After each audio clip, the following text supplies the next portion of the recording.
দেখো, দই নিয়ে এসেছে আজকে, মা এসেছে তো চৈত্র মাস সঙ্গে তো আমরা সবাই দই খাই, তো দেখো আগেই নিয়ে এসেছে, তো সেদিন আসতে পারবে না দেখে। দেখো যে কত বড় পাতিলে দই এনেছে। আর এই যেখানে দেখো এনেছে খই, তারপরে দেখাচ্ছি দেখো এই যেটা ভিতরে হচ্ছে মুড়ি, তারপর হচ্ছে মোয়া, এ দেখো মোয়া বের করেছি, তারপর হচ্ছে ছোটা হয়ে যাবে। এই দেখো এখানে দেখো কত বড় পেঁপে, এগুলো হচ্ছে আমাদের গাছের আম, কাঁচা আম, দেখো অনেক বড় বড় হয়ে গিয়েছে। আর এখানে দেখো আমাদের গাছের বেগুন, দেখেছো কত জিনিস নিয়ে এসেছে সকালবেলা। আবার রান্না করে নিয়ে এসেছে, যেখানে হচ্ছে মা তো নিরামিষ খায় এখন আমাদের চৈত্র মাস।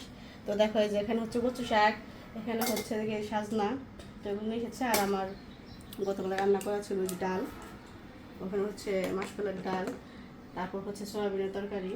তো এই তো এখন তোমাদের দাদা ভাইকে দেখো আমি দই দিচ্ছি। তো এটা দেখো এই যে, ওয়াও, দেখেছো কতটা সুন্দর হয়েছে, কত দই নিয়ে এসেছে। খাও, করবা তোমার শাশুড়ি এত খাওয়া যাবে না, খাও, এত দই খাই না। খাও, সমস্যা কি, মা দিব, দাও ছাতু দে মুড়ি দেখ ও ছাতু দিই। দাও।